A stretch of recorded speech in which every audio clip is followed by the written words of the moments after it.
فاطمہ مخزومیہ نے چوری کر لی، بڑی سردار خاندان، بڑے گھرانے کی خاتون، آپ نے ہاتھ کاٹنے کا حکم دے دیا۔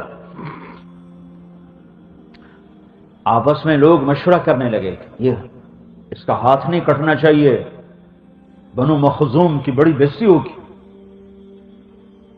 تو اب سارے آپس میں مشورہ کر رہے ہیں کون بات کرے، اسامہ بن زید بات کریں جن سے اللہ کے نبی کو بہت پیار ہے۔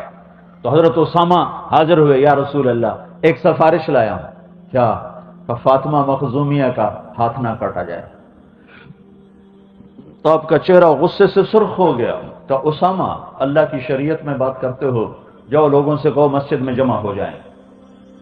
سارے لوگوں کو مسجد میں جمع فرما لیا، آپ منبر پر آئے کہ ایھا الناس انما اہلک من کان قبلکم، تم سے پہلے لوگوں کو اللہ نے ہلاک کیا، اور وہ ہلاک ہوئے کہ جب ان کا کوئی بڑے طاقتور آدمی جرم کرتا تھا اسے چھوڑ دیتے تھے، کوئی کمزور آدمی جرم کرتا تھا اسے پکڑ کے سزا دیتے تھے۔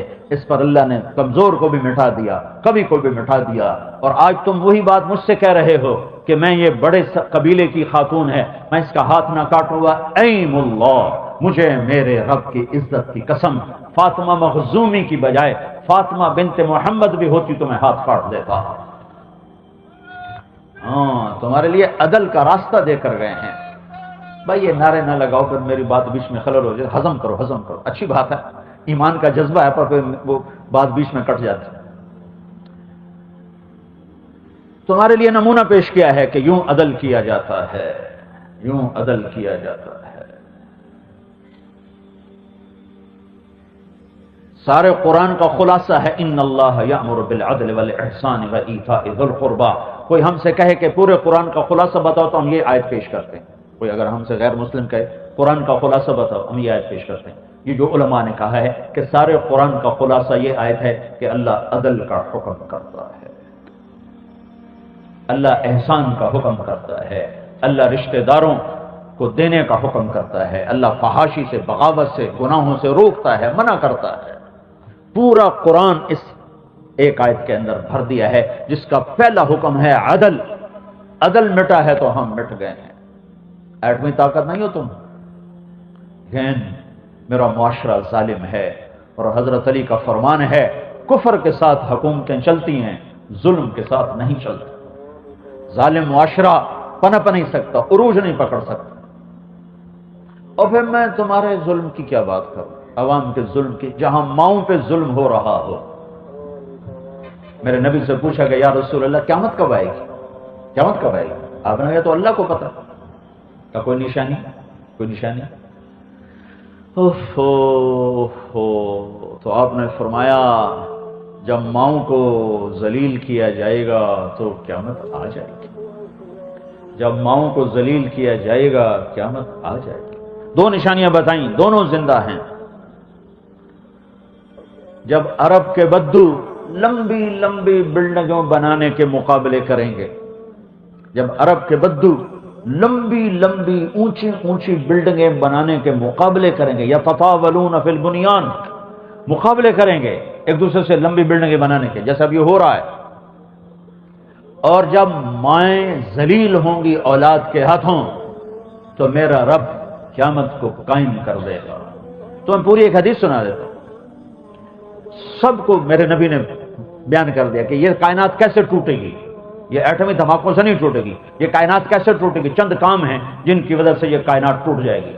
عزت تو خزل فی ادو والا، سب سے پہلے حکمرانوں کو لیا، جب حکمران سرکاری خزانہ لوٹ لیں گے، بل امانت و مغنما، اور جب لوگ امانت ہڑپ کر جائیں گے باقی لوگوں کو لیا، بس زکات و مغرما، اور جب مالدار لوگ زکات دینا چھوڑ دیں گے، وہ تو علم لغیر الدین، جب علماء بادشاہوں کی چوکھٹ پہ سجدے شروع کر دیں گے اور اللہ کی چوکھٹ کو بھول کر بادشاہوں کی چوکھٹ پہ جا کے علم کو بیچیں گے، وَأَطَاعَ الرَّجُلُ زَوْجَتَهُ، اور لوگ بیویوں کا دم بھریں گے، وعق امہ، اور ماؤں کے نافرمان ہو جائیں گے، وادنا صدیقہ، دوست کو گلے لگائیں گے، واقصى اباہ، باپ کو دھکے دیں گے، وساد القبیلۃ فاسقہم، اور قبیلے کا سردار نافرمان ہوگا، وکان رئیس القوم ارذلہم، حکومت نکمے ذلیل انسانوں کے ہاتھ میں ہوگی، واکرم الرجل مخافۃ شرہ، ایک دوسرے کو سلام بھی کریں اور اندر میں بغض بھی بھرا ہو، اندر میں ایک دوسرے کے شر سے بچنے کے لیے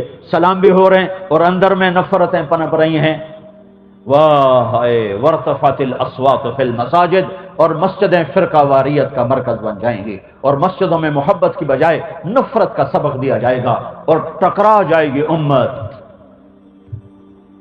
کب کہا تھا میرے حبیب نے، جیسے 14 صدی کے پردے ہٹا کے میرا رب دکھا رہا ہو، پاکستانی دکھا رہا ہو، وظہرت القینات والمعازف، اور موسیقی عام ہو جائے گی، اور گھر گھر سرطان تال ہوگی، اور ہر طرف گانے والیاں عام ہوں گی، اور گانے کا ہر انسان رسیا ہوگا، اور موسیقی ان کے دل دماغ پر میں رچ بس جائے گی، وشربت الخمور، اور شراب پی جائے گی، ولبس الحریر، اور مرد ریشم پہنیں گے، وَلَانَ آخِرُ هَذِهِ الْأُمَّةِ أَوَّلَهَا، اور پچھلے لوگ پہلے لوگوں کو برا بھلا کہیں گے۔ جب یہ سب کچھ ہوگا تو سمجھو آسمان ٹوٹنے والا ہے، زمین کپ کپانے والی ہے، پہاڑ تھر تھرانے والے ہیں، سمندروں میں آگ لگنے والی ہے، ہوائیں پاگل ہونے والی ہیں، کائنات زیر و زبر ہونے والی ہے۔ اسے ایٹمی طاقتیں نہیں ختم کریں گی، اسے میرے آپ کے گناہ ختم کریں گے۔ جب ماؤں کو ذلیل کیا جائے گا تو کیا نتائج ہے؟ ہر گھر میں یہ تم تو خالی تھانے میں ظلم کرتے ہو، یہ تو ہر گھر میں ظلم ہو رہا ہے، ہر شہر دیہات میں ظلم ہو رہا ہے۔ نبی نے فرمایا کاش میری ماں زندہ ہوتی، کائنات کے سردار، جنت کے چابی بردار، مقام محمود کو سجانے والے، شفاعت کا تاج سر پہ رکھنے والے، اللہ کا جھنڈا پکڑنے والے، جنت کا فیتا کاٹنے والے، آپ نے فرمایا کوئی نبی جنت میں جا نہیں سکتا جب تک میں نہ چلا جاؤں۔ وہ یہ تمنا کر رہے ہیں کاش میری ماں زندہ ہوتی، میں اس کی ایسی نوکری کرتا کہ میں عشاء کی نماز کے مصلی پہ کھڑا ہوتا اور سورۃ فاتحہ پڑھ رہا ہوتا، اور ادھر سے میرے گھر سے آواز آتی بیٹا محمد، تو میں ماں کے لیے نماز توڑ دیتا، میں کہتا لبیک، میں حاضر، نماز پھر پڑھی جائے گی، پہلے آپ کی سنو، لبیک۔ یہ تمنا کا اظہار کیوں کیا؟ کہ آگے نظر آ رہا ہے کہ مائیں کیسے دکھی ہوں۔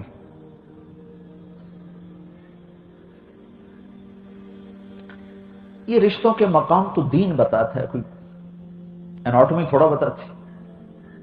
کیوں جی ڈاکٹر صاحب، اناٹومی بتائے گی ماں کسے کہتے، پیٹرول پمپ بتائے گا ماں کسے کہتے؟ ماں تو قرآن بتائے گا، میرے نبی کی سیرت اور زندگی بتائے گی۔ 57 سال کے بعد آپ گزرے ہیں جہاں آپ کی والدہ ماجدہ کی قبر ہے، 57 سال بعد وہاں سے گزر ہوا۔ کب؟ جب آپ حج پہ جا رہے تھے، کب جب اللہ کا دیدار کر چکے ہیں، معراج میں اللہ کا دیدار ہو چکا ہے، معرفت کی آخری منزلیں طے ہو چکی ہیں، اور قضیے کو 57 سال، اب 6 سال کے تھے، 6 سال کے جب آپ کی والدہ کا انتقال ہوا ہے، 57 سال کے بعد اب حج کو نکلے ہیں 63 برس کی عمر میں۔ تو جب آپ ابوا پہنچے ہیں، آگے 10 میل دور بستی تھی، تو آپ نے راستہ وہ لیا۔ میں 2000 میں حضرت آمنہ کی قبر کی زیارت کر کے آیا تھا، وہاں راستہ کوئی نہیں ہے، پہاڑ ہیں۔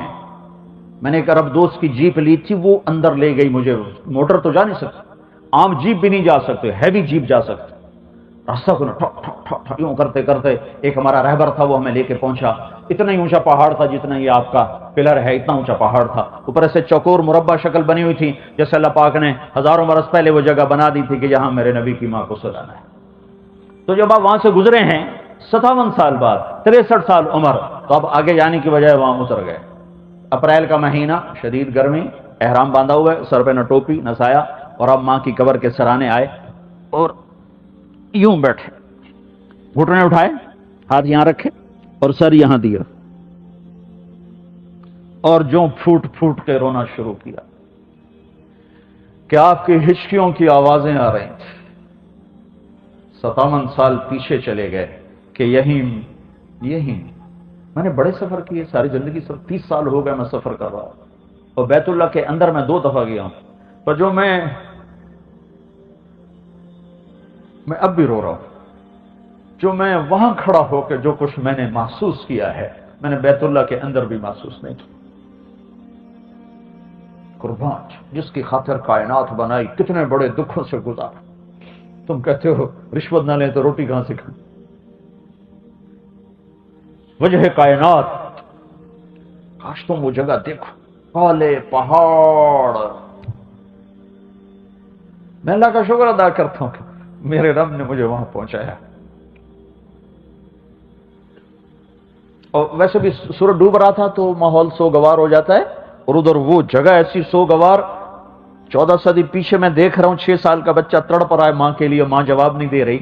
مجھے قیاس ہے ہارٹ اٹیک، 25 برس کی عمر، 25 ہارٹ اٹیک ہوا ہوگا، وضاحت کہیں نہیں ہے، آثار بتاتے ہیں تڑپ رہی تھی، بولا نہیں جا رہا تھا، یہی نشانی ہوتی ہے۔ تو بجھتی شمع جیسے بھڑکتی ہے، تو بجھتے بجھتے چند بول بولے، کل حی میت وکل جدید بار وقد ولدت طہرا۔ میرے بچے، ہر زندہ نے مرنا ہے اور ہر روپ نے ڈھلنا ہے، مجھے لگتا ہے میرا وقت آ گیا ہے، لیکن میں نے ایک ایسا بچہ چھوڑا ہے جو کائنات کو پاک کر دے گا، روشن کر دے گا۔ یہ آخری کلمات، اور شمع بجھی ہے، اور پتہ نہیں تدفین کیسے ہوئی ہے، کس نے کی ہے، میری سمجھ میں وہاں کھڑے ہو کر بھی یہ قصہ نہیں آیا، کس جنگل میں کون آیا ہوگا دفنانے کے لیے۔ لیکن جب پہاڑ سے اترے تو آپ پھر اوپر چڑھ گئے۔ پیچھے آپ کی ایک خادمہ ام ایمن، یہ 3 افراد تھے، آپ کی ذات، ماں اور ایک نوکرانی ام ایمن، وہ پیچھے گئی ہیں۔ تو وہ منظر تھا کہ پہاڑ بھی پگھل چکے تھے، شاید آسمان کے فرشتے بھی رو رہے ہوں گے، اور ماں کی قبر کو چمٹ کے پڑے تھے، ایسے قبر کو ایسے چمٹے ہوئے تھے۔ تو جب ام ایمن قریب گئی تو آپ کہہ رہے تھے، اماں تجھے تو خبر تھی، تیرے سوا میرا کوئی نہ تھا، تو مجھے چھوڑ کے کہاں چلی گئی؟ کون ہے؟ کون ہے؟ کس کے مجھے حوالے کیا ہے؟ تو معصوم بچے کو پتہ نہیں ہے کہ موت ایسے ہی جدائیاں لاتی۔ اٹھانا چاہا تو آپ نے اٹھنے سے انکار کر دے گا، میں نہیں اٹھا، ادھر ہی اپنی ماں کے پاس رہوں گا۔ کھینچا، مکے تک کوئی آنسو پوچھنے والا نہیں ہے۔ کیا بیتی ہوگی اس بچے پہ؟ وہ سب کچھ یاد آیا، اور آپ گھٹنوں میں سر دے کے ایسے رو جیسے بچے روتے ہیں، بچے بن گئے ماں کے ساتھ، مسلسل کئی گھنٹے روتے رہے۔ اور پھر فرمایا ادھر ہی قیام ہوگا، آگے نہیں جائیں گے۔ انتظام آگے تھا، 10 میل دور جہاں ابوا کا میدان تھا اور بستی تھی، میں تو ادھر ہی رہا دوں۔ رات ماں کی قبر کے سرانے گزار، 60-70 ہزار حاجی تھے آپ کے ساتھ، وہ بھی دائیں بائیں دائیں بائیں، پتہ نہیں کہاں سوئے، کیسے بیٹھے، پہاڑی پہاڑ ہیں۔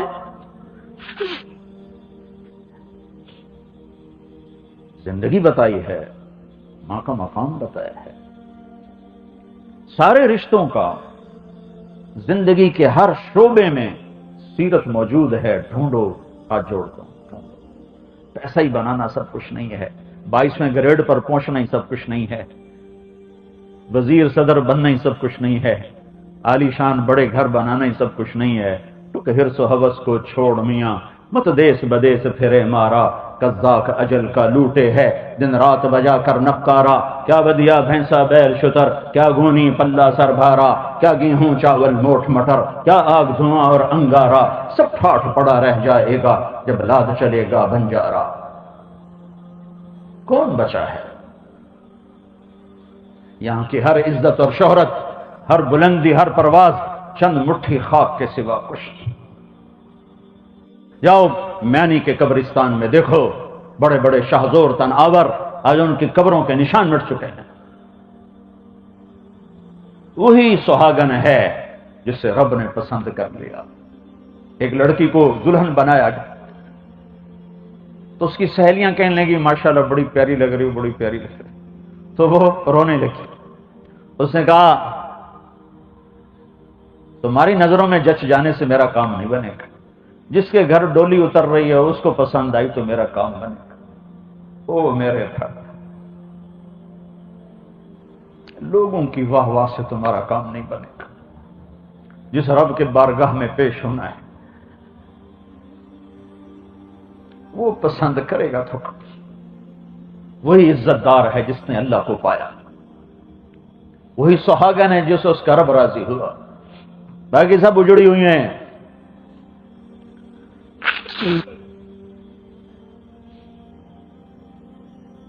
اللہ تو تمہارے ساتھ ہے، وہ خود کہتا مجھے راضی کرو،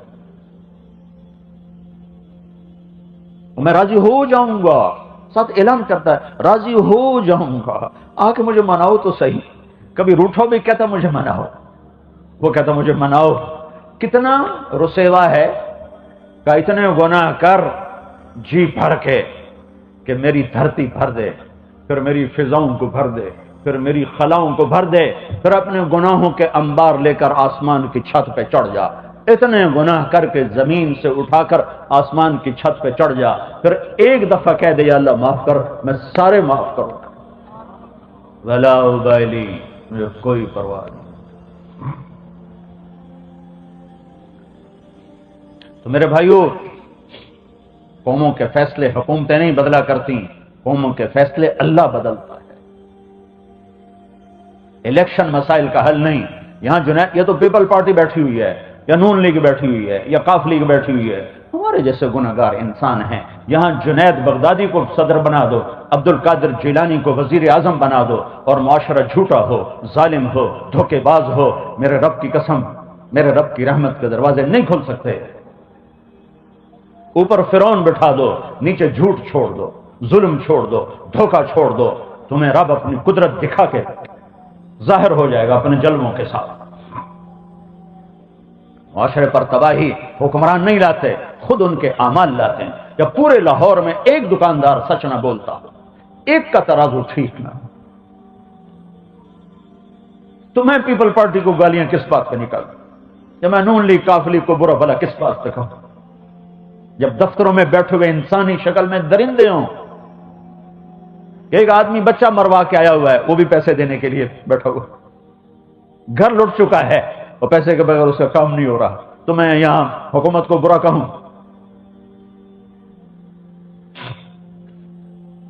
حکمران حکم عوام کو نہیں ڈبوتے، عوام خود اپنے آپ کو ڈبوتے ہیں۔ ہاں جب قومیں زوال کا شکار ہوتی ہیں تو اوروں کو تانے دیتی ہیں، فلاں نے یہ کر دیا، امریکہ نے کر دیا، کسی کو چھینک بھی آئے تو امریکہ کی سازش۔ کبھی اپنے پیرہن کو بھی دیکھو، تجھے کیوں فکر ہے اے گل دیے صد چاک بلبل، تو اپنے پیرہن کے چاک تو پہلے رفو کر لے۔ جس قوم کے پاس محمد مصطفیٰ جیسا راہبر ہو، پھر وہ ذلتوں میں بھٹکے۔ جس قوم کے سامنے خدیجہ جیسی مائیں ہوں، فاطمہ جیسی بیٹیاں ہوں، پھر اس قوم کی بیٹی گھنگرو باندھ کے نہ،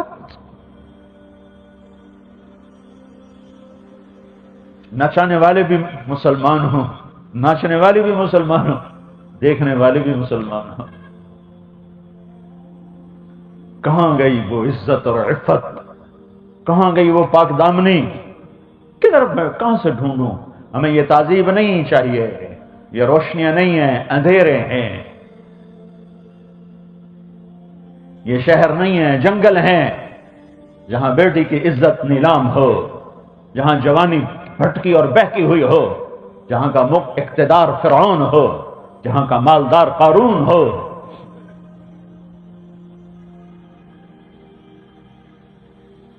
اپنے آپ کو بدلنا پڑے گا۔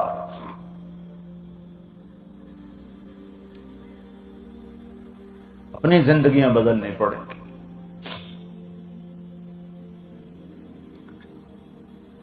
ایک اللہ سے تعلق جوڑو، وہ نماز سے جڑے گا، نماز کے بغیر اللہ کا تعلق نہیں مل سکتا۔ جہاں ہو سجدے میں سر رکھو۔ کربلا کا سورج نصف النہار سے ڈھلا اور نماز کا وقت داخل ہوا، دنیا کی مظلوم ترین تاریخ، انسانی تاریخ کا مظلوم ترین قصہ، کائنات کا اعلی نسل خون زمین پہ بہہ رہا ہے۔ یہ قوم کیسے پیسے کے اوپر غلط فیصلے کر سکتی ہے جن کے سامنے کربلائیں ہوں؟ یہ قوم کیسے ایک ٹرانسفر کے پیچھے ظلم و ستم کے انبار لگا سکتی ہے جن کے سامنے اتنی بڑی تاریخ ہو؟ جلا دو ساری تاریخ کو، مٹا دو سارے لکھے ہوئے حروف، نئی تاریخ لکھو کہ پیسے والا عزت والا ہے۔ یزید کو گالیاں دینے کے لیے سب سے آگے اور یزید بننے میں بھی سب سے آگے۔ آج میرا ہر دفتر یزیدی ہے۔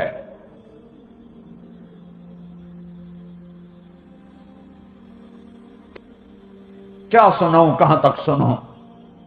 ایک شکوہ دو ہوں تو کچھ کہوں، کتنے آنسو بہوں رو رو خشک ہو جاتے، یتیم کے بچے کی طرح جو خود ہی روتا ہے وہ خود ہی اپنے آنسوؤں کو پونچھ کے بیٹھ جاتا۔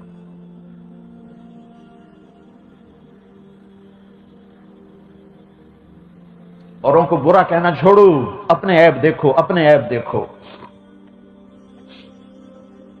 یہ بننے کا راستہ ہے، یہ بگاڑ کا راستہ ہے۔ کبھی سیاستدانوں کو گالیاں، اور کبھی پولیس کو گالیاں، کبھی فوج کو گالیاں، کبھی تاجروں کو گالیاں، کبھی بلوچوں کو گالیاں، کبھی پنجابیوں کو، کبھی پٹھانوں کو، کبھی سندھیوں کو۔ یہ تباہی اور ہلاکت کا راستہ ہے۔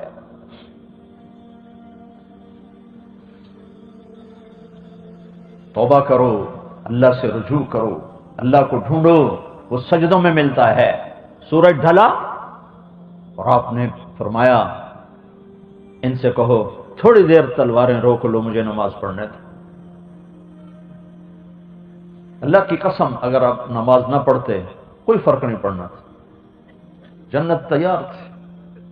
جنگ سے پہلے اونگ آ گئی، نیند آ گئی، آنکھ کھولی تو ہنسنے لگے۔ تو بہن زینب نے پوچھا یہ ہنسنے کا موقع ہے؟ کہاں؟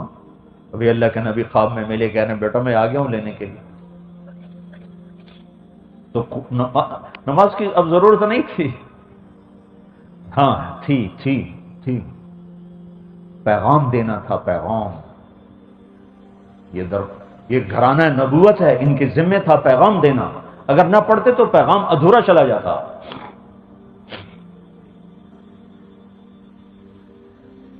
تو وہ کہنے لگے ہم جنگ بند نہیں کریں گے۔ اچھا نہ کرو۔ آپ نے کہا آدھے نماز پڑھو، آدھے جنگ کرو، اور پاکستان پولیس کو پیغام دے دو کہ زیر خنجر بھی یہ پیغام سنایا ہم نے۔ تم کیسے کہہ سکتے ہو کہ ڈی پی او صاحب نے بلایا ہوا تھا، نماز کیسے پڑھتا؟ کیا حیثیت ہے ڈی پی او کی میرے رب کے سامنے؟ کیا حیثیت ہے آئی جی، ڈی آئی جی، صدر وزیر کی میرے رب کے سامنے؟ تمہاری طرح مٹی کے پتلے ہیں، نہ تمہیں نفع دے سکتے نہ نقصان۔